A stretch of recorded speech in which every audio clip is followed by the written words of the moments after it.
Hello बच्चों, मैं आपका account teacher Sandeep Pandey sir. आज हम आपके सामने एक नया टॉपिक लेकर आ रहे हैं, डेप्रिसिएशन। डेप्रिसिएशन है क्या? Decrease in value of an asset is called depreciation. किसी एसेट की वैल्यू में आई कमी को क्या बोलते हैं? Depreciation due to wear and tear, obsolescence, absolution of time और यूज ऑफ एसेट। इस कारण से, किसी भी कारण से अगर आपके एसेट की वैल्यू कम हो रही है तो उसे क्या बोलते हैं? डेप्रिसिएशन। अगर आपसे सिंपल वर्ड में कोई पूछे कि डेप क्या है, dep is decrease in value of an asset. अब आता है कॉजेस क्या है, what are the causes of depreciation. तो पहला पॉइंट है यूज ऑफ एसेट। अगर आप एसेट को यूज करेंगे तो उसकी वैल्यू क्या होती जाएगी? कम होती जाएगी। तो पहला टॉप क्या कॉज है? Use of asset. दूसरा होता है efflux of time. Efflux of time, अगर टाइम भी एक्सपेंड होगा तो समय के साथ साथ एसेट की वैल्यू अपने आप ही कम हो जाती है, चाहे वो यूज में हो या ना हो। तो ये क्या बोलते हैं? Efflux of time. दूसरा रीजन क्या है? Efflux of time, use of asset, efflux of time. Third point होता है एक्सीडेंट्स। अगर एक्सीडेंट हो गया किसी एसेट का, तो इसे टूट फूट गया, तो वो भी क्या होता है?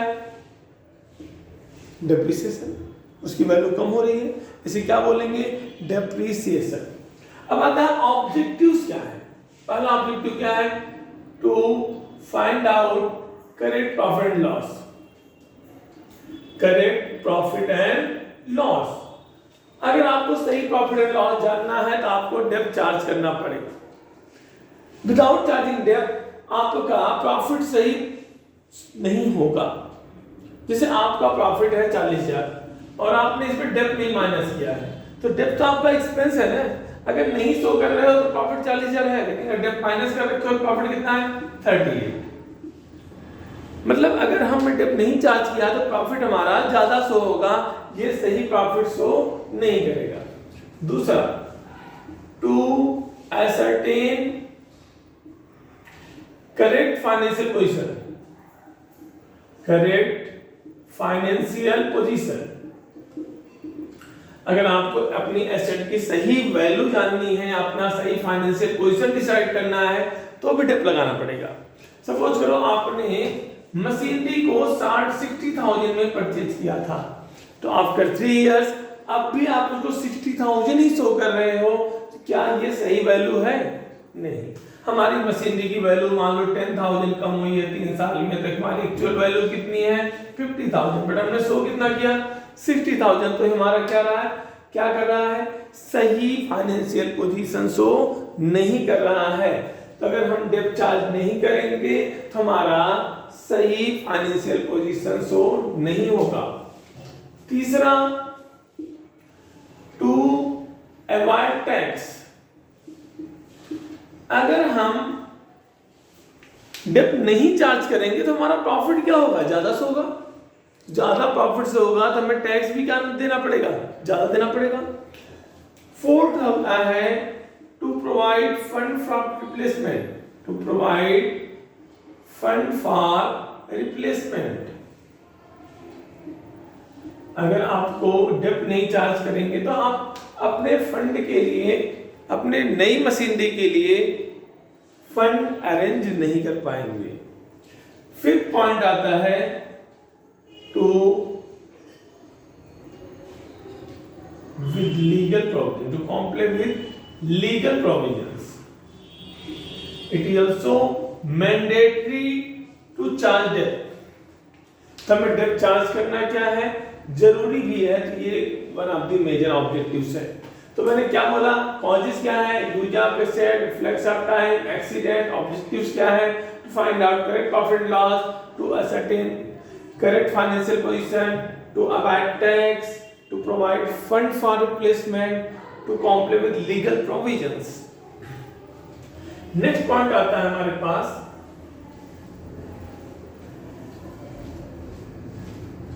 टाइप्स ऑफ डेप, या डेप के और फॉर्म क्या है। तो डेप को हम और क्या बोलते हैं? पहले तो होता है डेप्रिसिएशन ही, टाइप्स ऑफ डेट, डेप्रीसिएशन, दूसरा होता है एमोर्टाइजेशन, एंड तीसरा होता है हमारे पास डिप्लेशन।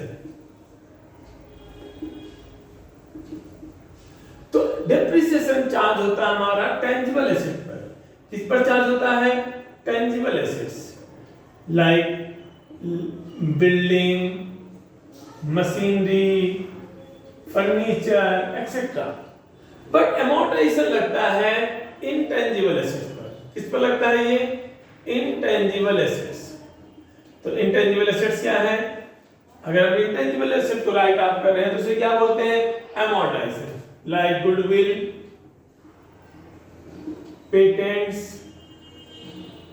कॉपीराइट एक्सेट्रा, ट्रेडमार्क, ये सब कंप्यूटर सॉफ्टवेयर, ये सब क्या है? Intangible asset. जब अगर इंटेंजिबल एसेट को आप राइट ऑफ कर रहे हो तो एमोर्टाइजेशन, बट अगर हमारी टेंजिबल एसेट की वैल्यू कम हो रही है तो उसे क्या बोलते हैं? डेप्रिसिएशन। इसी तरह अगर हमारे वेस्टिंग एसेट्स, डिप्लेशन किस पे लगता है? Wasting assets.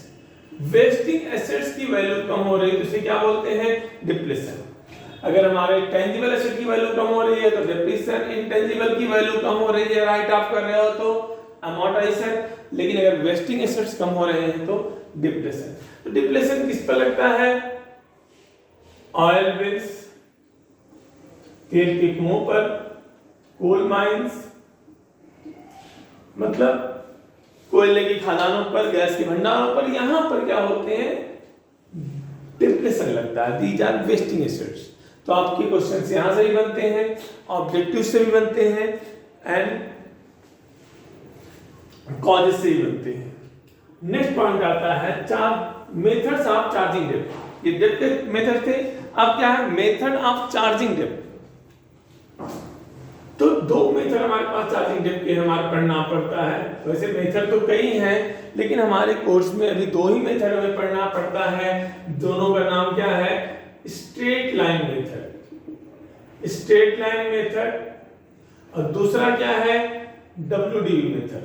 इसको हम क्या बोलते हैं? रिटर्न डाउन वैल्यू मेथड,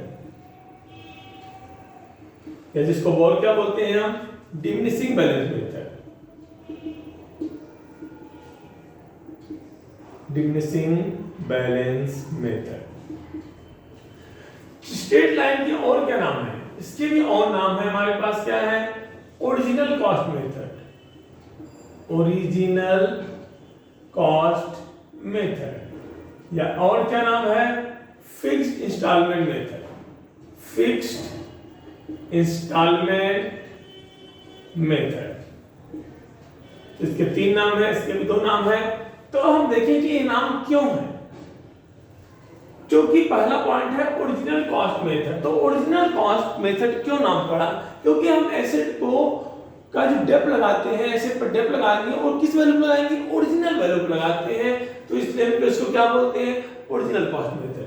अगर आप यहां पर देखेंगे एनुअल डेप्थ क्या आएगा हमारे पास? Original cost into rate upon 100। तो ओरिजिनल कॉस्ट होता क्या है? किसी एसेट को खरीदने से लेकर उसको इंस्टॉल कराने का, ट्रायल रन कराने तक का जो खर्चा आता है उसे क्या बोलते हैं? Original cost. किसी एसेट को खरीदने से लेकर उसको इंस्टॉल कराने तक का जो खर्चा आता है वो क्या है? ओरिजिनल कॉस्ट है। जैसे मान लो मैंने अपनी एसी 40,000 में परचेज किया, उसको 1,000 ट्रांसपोर्टेशन कॉस्ट दिया एंड 4,000 उसके हमने इंस्टॉलेशन कॉस्ट दिए, तो हमें कितने की पड़ रही है? 45,000। That is original cost. Original cost में purchase price plus carriage charge plus installation charges में भी आते हैं। तो अगर हमारा ओरिजिनल कॉस्ट मान लो किसी क्वेश्चन में 50,000 है, रेट है 10%, तो हमने कितना डिप आया पहले साल का? फर्स्ट ईयर का डिप कितना आया? 5,000। सेकेंड ईयर का भी कितना आएगा? 50,000 इंटू 10% कितना आया? 5,000। थर्ड ईयर का भी कितना आया? 50,000 इंटू 10% इक्वल टू 5,000। तो हमने डेप हमेशा किस वैल्यू पर चार्ज किया है? ओरिजिनल वैल्यू पर चार्ज किया है। इसलिए हम इसको क्या बोलते हैं? Original cost method. दूसरा है फिक्स इंस्टॉलमेंट मेथड। क्यों नाम है इसका? हर बार इसका जो इंस्टॉलमेंट है, डेब्ट का अमाउंट है, वो क्या है? फिक्स है। डेब्ट की इंस्टॉलमेंट हर साल कितना है? इस क्वेश्चन में फिक्स है। देखो 5000 5000 5000 इक्वल अमाउंट है, इसलिए हम इसको बोलते हैं fix instalment method. And then last चीज है स्ट्रेट लाइन मेथड। अगर आप इसको ग्राफिकल रिप्रेजेंटेशन करें, यहाँ पर 2011 12 13 14 ही मान लेते हैं हम, तो यहाँ पे क्या है? मान लो यहाँ पर 1000 2000 3000 4000 5000 6000 7000। अगर हमें डेप लगाना है 1 2 3 4 5, तो पहले साल कहाँ डेप लगाना है? यहाँ पर, दूसरे साल भी यहाँ पर, तीसरे साल भी यहाँ पर, चौथे साल भी यहाँ पर। तो ये डेप का अमाउंट क्या है? स्ट्रेट जा रहा है, इसलिए हम इसको क्या बोलते हैं? Straight line method. ये लाइन स्ट्रेट है, सो it is called straight line method. दूसरा है हमारे पास WDV मेथड। आप WDV को देखिए कि अगर हमारे पास यहाँ एनुअल डेप कैसे फाइंड आउट करते हैं? एनुअल डेप फर्स्ट ईयर का कैसे निकालेंगे हम? 50,000 इंटू 10%, क्वेश्चन वही है, डेप कितना आया? 5,000। फर्स्ट ईयर में कोई चेंज नहीं होता, तो अगर हम इसको 5,000 माइनस करेंगे तो नेक्स्ट ईयर वैल्यू कितनी बच रही है? 45। तो जो नेक्स्ट ईयर की वैल्यू आएगी वो किस पर डेप लगाएंगे? हम 45,000 पर डेप लगा रहे हैं, तो इसका यहाँ वैल्यू कितनी आएगी? 4500। अगर हमें थर्ड ईयर में डेप्थ निकालना है तो पहले हम रिटन डाउन वैल्यू निकालेंगे। रिटन डाउन वैल्यू या बुक वैल्यू कितनी आ गई? 40,500। ये थर्ड ईयर का है। इस 40,500 का 10% कितना आएगा? ₹4050। ये क्या है? थर्ड ईयर का डेप्थ है। तो आप देख रहे हैं यहाँ पर जो डेप्थ लग रहा है ओरिजिनल वैल्यू पर, पहले साल पर, दूसरे और तीसरे सालों पर बुक वैल्यू पर लग रहा है, मतलब तीनों साल किस पर लग रहा है? Book value. ये क्या है? Book value. बुक वैल्यू का दूसरा नाम क्या होता है? Written down value. यहाँ भी किस पर लग रहा है? Written down value. यहाँ भी किस पर लग रहा है? Written down value. So it is called written down value method. या डिमिनिशिंग बैलेंस, हर बार वैल्यू क्या हो रही है? कम हो रही है, तो हम किस वैल्यू पर लगा रहे हैं? घटते हुए वैल्यू पर लगा रहे हैं, इसलिए इसको क्या बोलते हैं? Diminishing balance method. The very next thing कि आप हम स्ट्रेट लाइन में क्वेश्चन कैसे सॉल्व करेंगे? तो सबसे पहला पॉइंट आता है, हमें फाइंड आउट करना होता है annual depth. How to find out annual depth? How to find out annual depth? Annual depth कैसे निकालते हैं? तो एनुअल डेप्थ में दो मेथड होते हैं। Method 1, if rate is given. Method first, if rate of depth is given. अगर rate given है तो क्वेश्चन बहुत ही आसान होता है। हम एनुअल डेप्थ कैसे फाइंड आउट करेंगे? That is original cost into rate upon 100। Suppose करो क्वेश्चन में ओरिजिनल कॉस्ट कितनी है? 50,000। रेट कितना है? 10%, तो वैल्यू कितनी आ गई? 5,000। That is your answer. Annual depth find करना बहुत ही आसान है अगर आपको रेट गिवन है तो। Method 2, if rate of debt is not given, if rate of depreciation not given,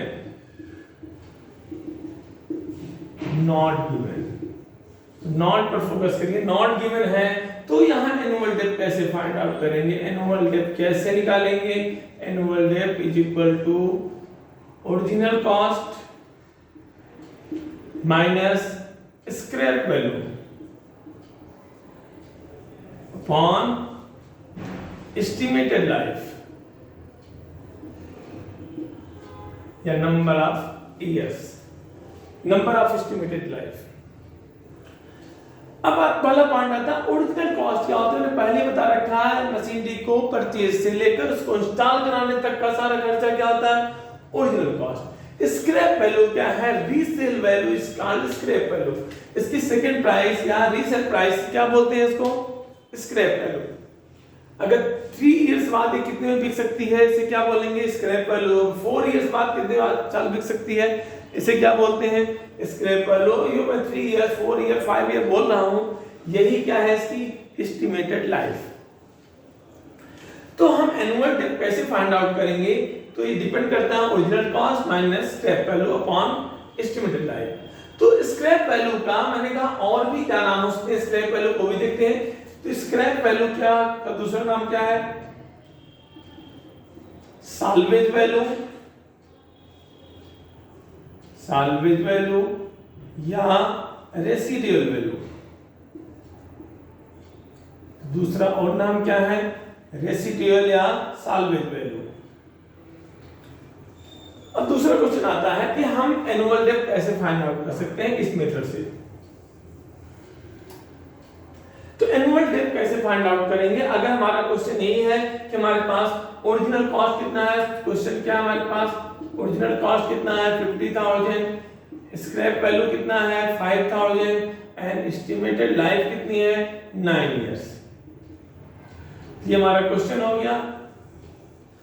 original cost 50,000, salvage value 5,000, estimated life 9 years.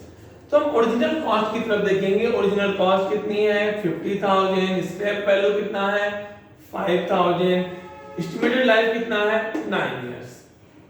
तो हम क्या करेंगे, ₹45,000 divide by 9 is equal to ₹5,000। ये क्या है हमारी एनुअल डेप्थ।